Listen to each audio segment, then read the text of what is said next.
ಹರಿಯಾಣದಲ್ಲಿ BJP hat trick ಗೆಲುವನ್ನ ಸಾಧಿಸಿದೆ. 2014-19ರಲ್ಲಿ ಸಣ್ಣ ಪಕ್ಷಗಳ ಜೊತೆಗೆ ಮೈತ್ರಿಯನ್ನ ಮಾಡಿಕೊಂಡು ಅಧಿಕಾರವನ್ನು ಹಿಡಿದಂತ ಬಿಜೆಪಿ ಈಗ ಪೂರ್ಣ ಬಹುಮತದೊಂದಿಗೆ ಅಧಿಕಾರದ ಗದ್ದುಗೆಯನ್ನ ಹರಿಯಾಣದಲ್ಲಿ ಹಿಡ್ಕೊಂಡಿದೆ. ಅಷ್ಟೊಂದು ಅಧಿಕಾರ ವಿರೋಧ ಅಲೆ ಇದ್ರೂ ಕೂಡ ಇನ್ನೊಂದು ಕಡೆಗೆ ಜಮ್ಮು ಕಾಶ್ಮೀರದಲ್ಲಿ ಏನೆಲ್ಲ ಕಸರತ್ತನ್ನ ಮಾಡಿದ್ರೂ ಕೂಡ ಪೂರ್ಣವಾಗಿ ಅಧಿಕಾರವನ್ನ ಹಿಡಿದುಕೊಳ್ಳೋದ್ರಲ್ಲಿ ಸ್ವಲ್ಪ ಎಡಬಿಡ್ತು. ಆದ್ರೆ ಈ ಪ್ರಮಾಣದಲ್ಲಿ ನಂಬರ್ಸ್ಗಳು ಬರುತ್ತೆ ಜಮ್ಮು ಮತ್ತು ಕಾಶ್ಮೀರದಲ್ಲೂ ಕೂಡ ಈ ಐಡಿಯಾಲಜಿ ಇಟ್ಕೊಂಡಿರುವಂತಹ ಬಿಜೆಪಿಗೆ ಅನ್ನುವಂಥ ಆಶ್ಚರ್ಯ ಉಂಟು ಮಾಡಿತು. ಹಾಗಿದ್ದಾಗ ಏನೆಲ್ಲ ಬೆಳವಣಿಗೆಗಳಾಗಿದೆ ಜಮ್ಮು ಕಾಶ್ಮೀರ ಮತ್ತು ಹರಿಯಾಣದ ಚುನಾವಣೆಯಲ್ಲಿ ಅನ್ನುವಂಥ ವರದಿ ಇಲ್ಲಿದೆ ನೋಡಿ. ಹರಿಯಾಣದಲ್ಲಿ ಬಿಜೆಪಿ ಹ್ಯಾಟ್ರಿಕ್ ಗೆಲುವು, ಮತದಾರನ ಕೈ ಹಿಡಿಯದ ಕಾಂಗ್ರೆಸ್ ಗ್ಯಾರಂಟಿ.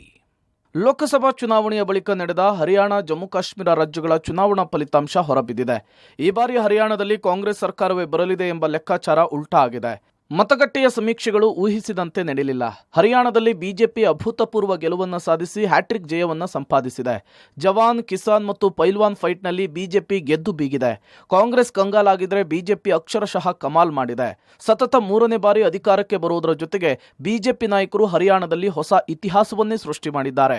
ಹರಿಯಾಣ ರಾಜ್ಯ ರಚನೆಯಾದ ಬಳಿಕ 1966ರಿಂದ ಯಾವುದೇ ಪಕ್ಷವು ಹ್ಯಾಟ್ರಿಕ್ ಗೆಲುವನ್ನು ಸಾಧಿಸಿರಲಿಲ್ಲ. ಇದೀಗ ಆಡಳಿತ ವಿರೋಧಿ ಅಲೆಯನ್ನೂ ಕೂಡ ಮೆಟ್ಟಿ ನಿಂತ ಕೇಸರಿ ಬ್ರಿಗೇಡ್ ವಿಜಯ ಪತಾಕೆಯನ್ನು ಹಾರಿಸಿದೆ. ಗ್ಯಾರಂಟಿಯನ್ನು ನೆಚ್ಚಿಕೊಂಡು ಅಖಾಡಕ್ಕಿಳಿದಿದ್ದ ಕಾಂಗ್ರೆಸ್ ಗೆಲುವಿನ ವಿಶ್ವಾಸಕ್ಕೆ ಬಿಜೆಪಿ ಪೆಟ್ಟು ಕೊಟ್ಟು ಹ್ಯಾಟ್ರಿಕ್ ಗೆಲುವಿನ ಕೇಕೆ ಹಾಕಿದೆ. ಹರಿಯಾಣದಲ್ಲಿ ಬಿಜೆಪಿ ಗೆಲುವಿಗೆ ಕಾರಣ ಪ್ರಧಾನಿ ನರೇಂದ್ರ ಮೋದಿ ನೇತೃತ್ವದಲ್ಲಿ ಪ್ರಬಲ ಪ್ರಚಾರ, ಜಾಟ್ ದಲಿತ ಮತಗಳು ಕೈ ಹಿಡಿದಿದ್ದು, ಇಂಡಿ ಕೂಟದ ಮತಗಳ ವಿಭಜನೆ, ಕಾಂಗ್ರೆಸ್ ಮತಗಳನ್ನು ವಿಭಜಿಸಿದ ಎಎಪಿ, ಹೊಸ ನಾಯಕತ್ವದಲ್ಲಿ ಆಡಳಿತ ವಿರೋಧಿ ಅಲೆ ಮೆಟ್ಟಿ ನಿಂತ ಬಿಜೆಪಿ, ಸ್ಥಳೀಯ ಅಭ್ಯರ್ಥಿಗಳಿಗೆ ಮಣೆ ಹಾಕಿದ್ದು, ಬಿಜೆಪಿ ಕೈ ಹಿಡಿದ ಕನಿಷ್ಠ ಬೆಂಬಲ ಭರವಸೆ, ಒಬಿಸಿ ಸಮುದಾಯದ ಮತಗಳನ್ನು ಮತ್ತಷ್ಟು ಕ್ರೋಢೀಕರಣ, ಒಬಿಸಿ ಸಮುದಾಯದ ಸೈನಿ ಸಿಎಂ ಅಭ್ಯರ್ಥಿ, 18 ವರ್ಷ ಮೇಲ್ಪಟ್ಟ ಪ್ರತಿ ಮಹಿಳೆಗೆ ತಿಂಗಳಿಗೆ 2,000 ರೂಪಾಯಿ, ಮನೆಗಳಿಗೆ 300 ಯೂನಿಟ್ ಉಚಿತ ವಿದ್ಯುತ್, ವಿಧವೆಯರು ಅಂಗವಿಕಲರಿಗೆ 6,000 ರೂಪಾಯಿ ಪಿಂಚಣಿ, ಬಡ ಕುಟುಂಬಗಳಿಗೆ 100 ಗಜಗಳ ಫ್ಲಾಟ್. ಇನ್ನು ಕಾಂಗ್ರೆಸ್ ಈ ಬಾರಿ ಹರಿಯಾಣದಲ್ಲಿ ಗೆದ್ದೇ ಗೆಲ್ಲುತ್ತೆ ಅಂತ ಅಂದುಕೊಳ್ಳಲಾಗಿತ್ತು. ಮತಗಟ್ಟೆಯ ಸಮೀಕ್ಷೆಗಳು ಕೂಡ ಕಾಂಗ್ರೆಸ್ ಪರ ಇದ್ವು.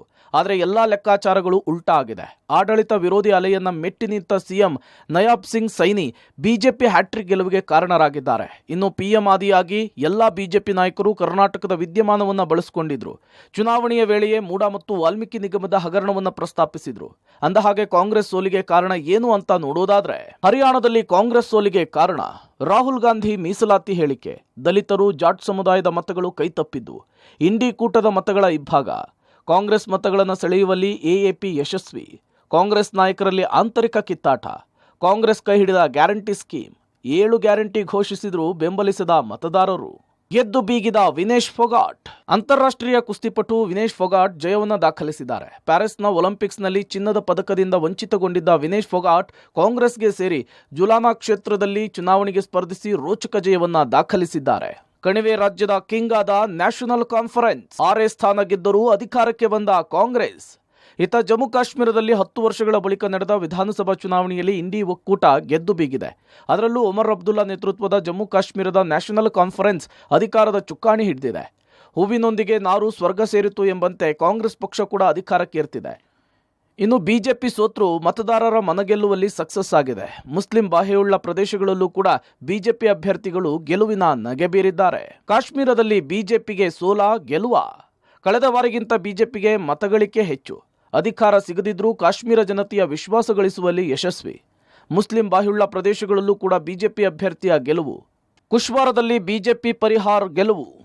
ಹಿಂದೂಗಳ ಪ್ರಾಬಲ್ಯದ ಜಮ್ಮುವಿನಲ್ಲಿ ಬಿಗಿ ಹಿಡಿತ.